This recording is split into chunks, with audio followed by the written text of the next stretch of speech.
Teresa Enríquez, molt benvinguda a Terrícoles. Moltes gràcies. Vostè és periodista i escriptora, és directora de comunicació del grup Sant Tiberi i l'hem convidada com presidenta de l'Assemblea Espiritual Nacional dels Bahá'í d'Espanya.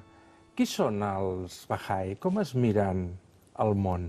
Bueno, los Bahá'í somos unas personas que creemos que el objetivo de nuestra vida es amar y conocer a Dios, y que para cumplir este objetivo de conocer a Dios es necesario reconocer a sus manifestaciones.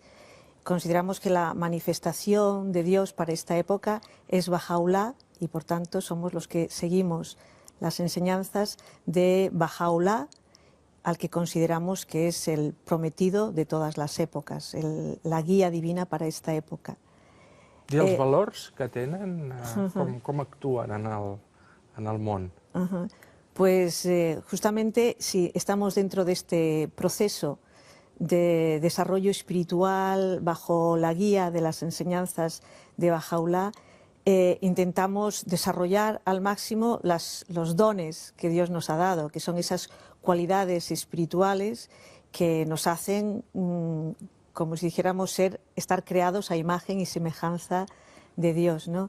Entonces, para nosotros nuestra proyección en nuestra vida diaria de nuestra espiritualidad es básica, ¿no? Y estamos en el mundo pues con alegría y con la esperanza de pensar que podemos transformarlo también, porque el mismo Baha'u'lláh se refiere al día en el que estamos viviendo ahora, a esta época en la que estamos viviendo, como un día muy especial en que Dios ha influido, o sea, ha derramado sobre la humanidad una gracia incalculable que nunca en otra época lo había derramado. Entonces nosotros vivimos con esa ilusión y con esa esperanza de poder realmente transformarnos nosotros a nivel espiritual, a nivel individual, y interrelacionando en nuestra vida diaria, en nuestro trabajo, con nuestros compañeros y con nuestros amigos, poder ayudar a transformar también la sociedad y poder alcanzar esa nueva civilización que dice Baha'u'lláh, que es esa gracia que Dios ha dado a través de la llegada de esa manifestación. Esas posibilidades están ya latentes en la humanidad, entonces podemos llegar a alcanzar eso. Com i quan va topar?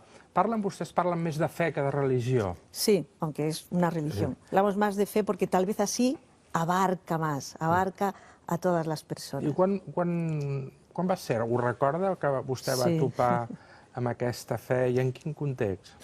Sí, era estudiante de periodismo en Bellaterra y vivía como muchas de las personas estudiantes en un piso compartido, y una de las personas que vino a ocupar una habitación en ese piso en Barcelona, en el Paseo Maragall, era una chica Bahá'í americana, y esa es la primera vez que yo oía hablar de la fe Bahá'í, tendría 22 años, y después de investigarla arduamente, que es uno de los principios de la fe, la investigación libre de la verdad. Obviamente yo venía de tradición judeo-cristiana, soy cristiana, y después de investigarla, de leer, recuerdo el primer libro que leí era Baha'u'lláh y la nueva era, que es un libro que sigue siendo el bestseller de la literatura Bahá'í, porque está traducido a muchas lenguas y es el que tiene el compendio de todas las enseñanzas Bahá'ís.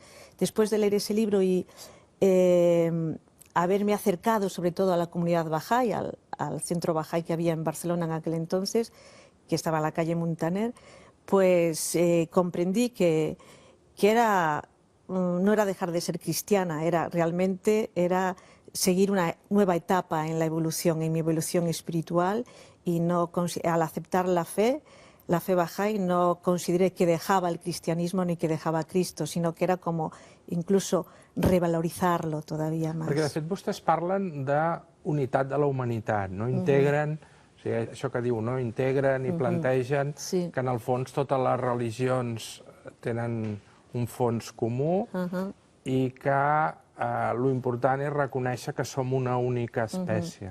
Expliqui'ns una miqueta aquesta idea. Para mí fue una de las cosas más atractivas cuando conocí la fe.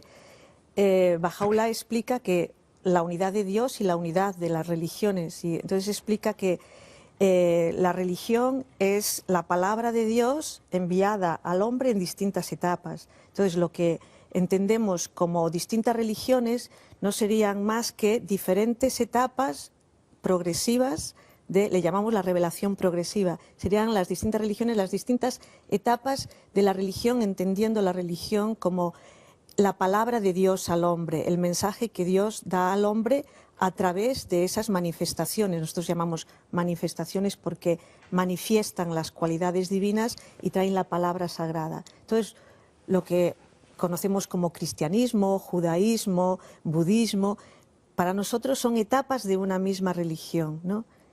Que en su punto principal, en su esencia, tienen verdades que son eternas e inmutables, como podría ser, por ejemplo, la misma realidad de Dios, el concepto de Dios.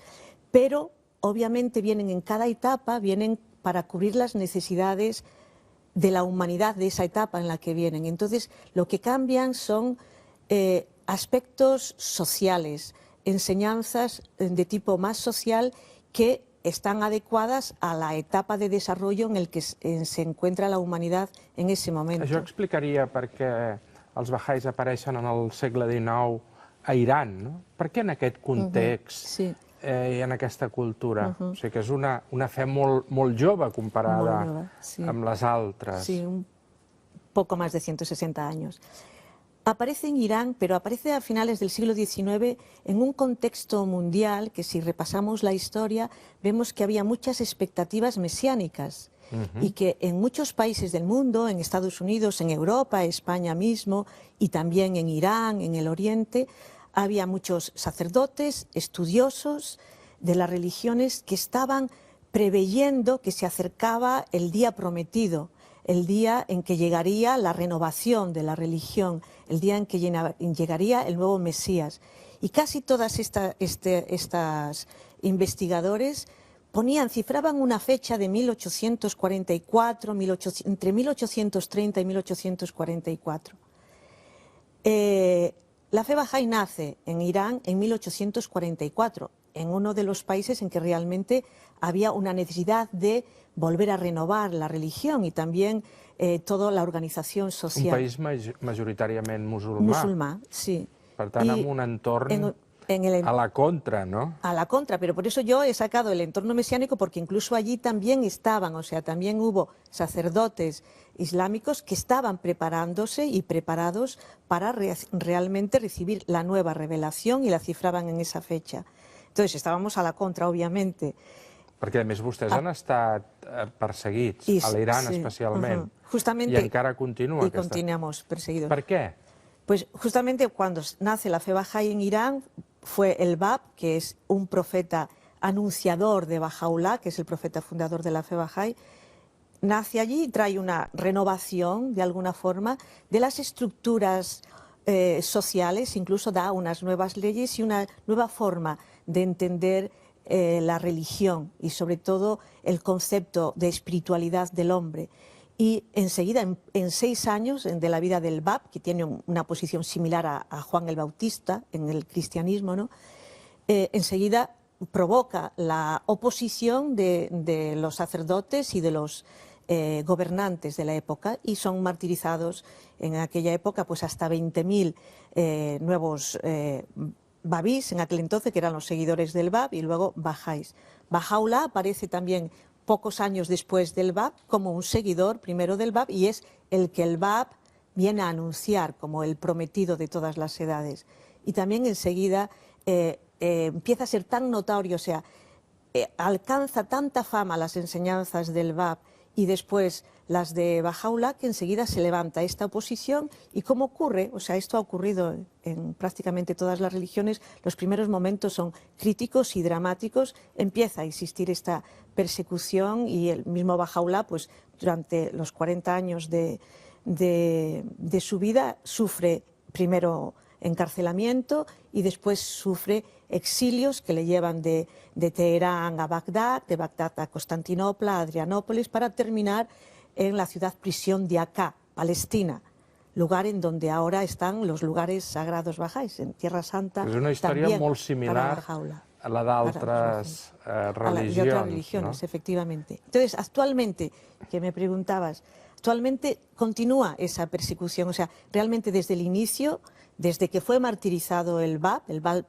mismo fue martirizado, fusilado por 750 soldados del ejército del Shah.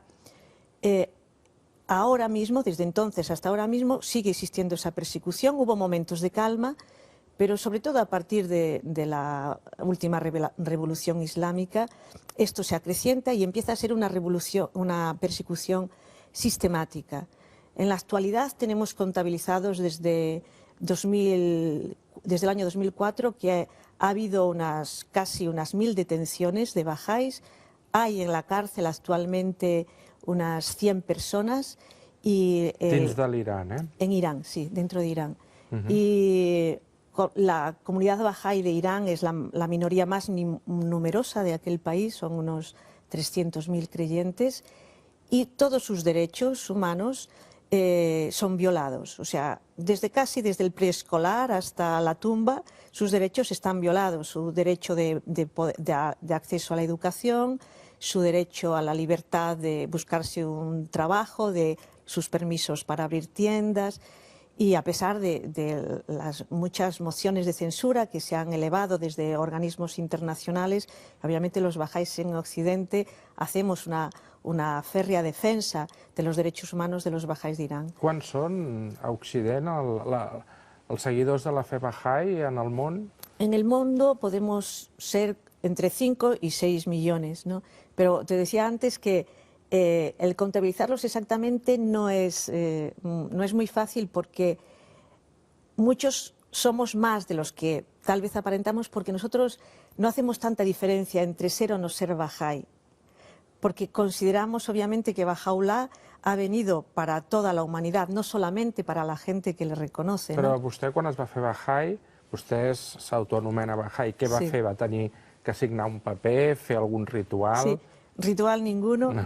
En la fe hay muy pocos rituales o ninguno, si entendemos por rituales así fijos. Lo único que se exige para ser bahá'í declarado es el reconocimiento de que Bahá'u'lláh es el mensajero de Dios para esta época, o sea, el portavoz de Dios para esta época, el que trae sus leyes, y luego el hacer el esfuerzo, y que te vas a comprometer en hacer el esfuerzo de cumplir sus leyes, ¿no? Per tant, vostès no resen, sí. No tenen esglésies, tenen centres on es troben. Com s'organitza la comunitat? Sí, rezamos y organizamos y tenemos centros. No tenemos iglesias, lo que se entiende como la iglesia habitual. Nosotros, por ejemplo, en todo el mundo tenemos un templo, que es el templo madre. En cada continente al menos hay ahora un templo. El de Europa está en Frankfurt, cerca de Frankfurt, en Alemania, pero esos templos son templos de oración para toda la humanidad, no son solamente para hacer oraciones los bajáis. Entonces tienen 9 puertas que simbolizan todas las religiones del mundo, ¿no? Pero a nivel local, ya más... A Barcelona també tenen una seu. Entonces tenemos una sede que está en la calle Galileo, que es el centro bahá'í. ¿Y qué fan allà en aquesta seu? Y allí, pues, lo que hacemos es todo lo que son las actividades administrativas bajáis, más los actos colectivos de oración y las fiestas sagradas. Tenemos fiestas sagradas que son los 9 días que conmemoran las cosas más especiales de la fe, como pues el nacimiento de Bahá'u'lláh, su fallecimiento y eso. Y además cada 19 días tenemos lo que se llama la fiesta de los 19 días, que es una fiesta de unidad, que es la fiesta en la que todos los bajáis de esa comunidad se congregan, hacen oraciones, debaten, consultan sobre los asuntos de la comunidad, y luego tienen también una parte social en la que de alguna forma tienen conversaciones perquè no hi ha escoles bahá'ís, però vostès donen molta importància a la formació dels joves. Per què? I fan accions aquí a Barcelona, a Catalunya. ¿Quin tipus? Es que uno de los principios esenciales que proclamó Bahá'u'lláh es la educación universal obligatoria. Le da una importancia muy grande a la educación. Y una de las cosas que nosotros obviamente más trabajamos aquí en Barcelona y en otros lugares en todo el mundo es la educación espiritual de los niños, sobre todo, aunque Bahá'u'lláh se refiere a la educación en general, a la instrucción y a la educación, ¿no?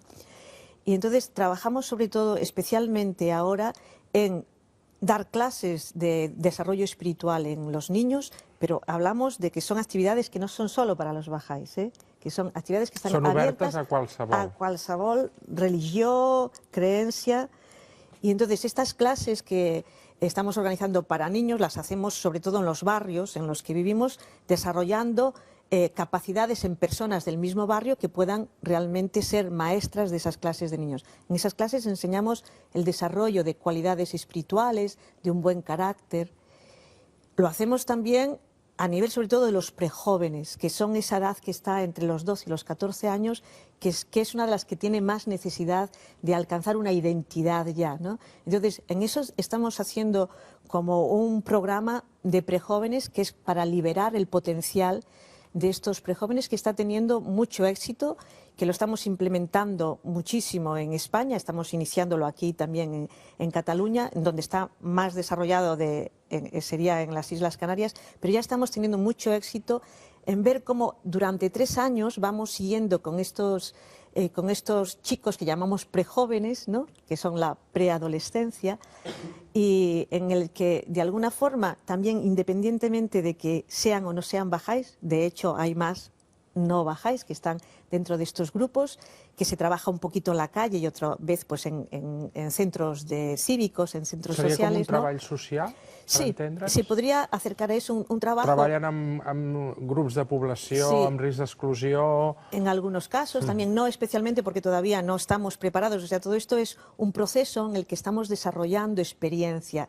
Es importante, antes de abarcar más, ir desarrollando experiencia y tener personas capacitadas. Y lo importante es que en esta experiencia que hemos alcanzado hasta ahora, vamos comprobando que muchos de estos prejóvenes consiguen realmente apartarse de situaciones de riesgo, de sectores de riesgo, y sobre todo que consiguen encontrar una identidad y encontrar una vía en donde servir para conseguir dar sus talentos y sus capacidades y ponerlos al servicio de la humanidad. Claro, si se dice así, general humanidad, pues parece una cosa muy abstracta, pero si lo dices al servicio del barrio, por ejemplo, és més fàcil que lo comprendan. Digue'm el nom d'alguna persona coneguda que ha estat Bahá'í o que és Bahá'í. No hacemos mucho énfasis en eso, ¿no? La reina María de Rumanía, por ejemplo, Tolstoy, podríamos considerar que ha sido Bahá'í, el mismo, en aquel entonces no había esto de la declaración que he explicado antes, ¿no?, pero él mismo dijo: la llave de los problemas del mundo la tiene el prisionero de acá, refiriéndose a Bahá'u'lláh Tolstoy. Y bueno, y alguien al que tal vez conozcan muchos catalanes recuerden, a Dizzy Gillespie, el fantástico trompetista de jazz, con la trompeta torcida que él había desarrollado, y que para mí es como muy emocionante. El va passejar por Barcelona, ¿no? Lo he paseado por Barcelona, en la Plaza Cataluña, tengo mis fotos con las palomas, cuando todavía había las palomas, bueno, todavía las hay, pero que era más frecuente el que te se pusieran en los hombros, y varias veces que ha venido a Barcelona. Yo lo conocí la primera vez cuando yo todavía no era bahá'í.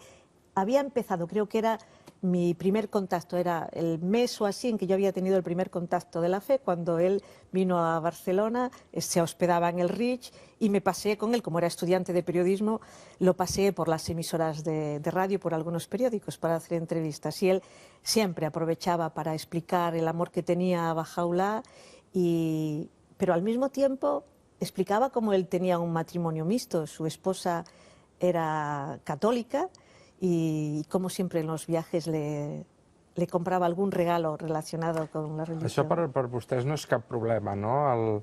Hi ha igualtat entre l'home i la dona en la fe bahá'í. Ese es otro principio fundamental que establece Bahá'u'lláh, la igualdad entre los géneros. Y aparte, en la fe bahá'í esto no es solamente una declaración de principios, sino que se vive como muy intensamente desde la educación. Se educa en que realmente no existe género, el alma humana no tiene género.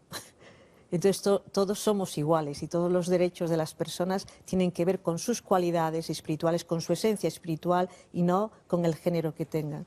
Pero además es que Bahá'u'lláh insiste mucho en que el papel de la mujer es fundamental en esta época, que durante muchos siglos ha estado reducida a lo mejor a las labores del hogar en un puesto menos trascendente, pero él enuncia que hasta que las mujeres no ocupen los mismos lugares de responsabilidad que los hombres en la sociedad, no se va a conseguir la paz mundial y la justicia social. Por tanto, nosotros trabajamos en eso en nuestras actividades, intentando además hacer que el potencial de la mujer aflore, porque muchas veces el problema está sencillamente en que no han recibido la misma oportunidad de formación, las mismas oportunidades de formación que los hombres. No es porque sean inferiores, sino porque... Y por eso para nosotros es importante y hacemos énfasis en la educación de los niños y de las niñas. I en aquests moments de crisi, vostès han notat que se'ls hi acosten més persones que abans? La crisi fa buscar a les persones aquests àmbits més espirituals? La crisis económica no tanto como la crisis espiritual.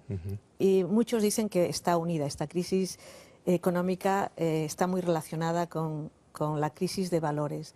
Entonces, si es posible, nosotros creo que ahora estamos creciendo, por lo menos en España, un poquito más a nivel de tener más relaciones, o sea, más personas que se unen en nuestras actividades, creo que también porque hemos desarrollado más herramientas y nos hemos hecho una comunidad más abierta, o sea, de puertas más abiertas hacia afuera, y también hemos aprendido a tener actividades abiertas en las cuales son acogidas todas las personas, sean o no sean bajáis. Pero independientemente de este proceso de aprendizaje en el que estamos, ¿no? y que no me avergüenzo de decirlo, estamos en este proceso de desarrollar capacidad para lograr transformar la sociedad uniéndonos a más personas. Sí que, además de esto, de que obviamente ahora toda la gente quiere ayudar, y si hablas, ¿te gustaría dar clases de niños o de prejóvenes? Así tenemos de jóvenes que quieren ayudarlo, independientemente de que sean o no sean bajáis. Sí que notamos que hay una necesidad creciente de que las personas que nos buscan son personas que buscan encontrar el sentido de la vida, el sentido profundo, y que encuentran, quieren llenar ese vacío interior que quieren, ¿no? Entonces supongo que eso también pasará en las otras religiones. Yo hablo desde nuestra experiencia, ¿no? Y creo que en momentos a veces de crisis es cuando las personas van a buscar en lo más profundo de su ser, a veces cuál es realmente, cuál puede ser, buscar el origen de ese esbozo de alegría que se puede tener incluso en los momentos de dificultad, ¿no? Molt bé, doncs moltíssimes gràcies, Teresa Enríquez, per acostar-nos una mica en aquesta comunitat que també està present aquí a casa nostra. Moltes gràcies a vosaltres, ha sigut un plaer.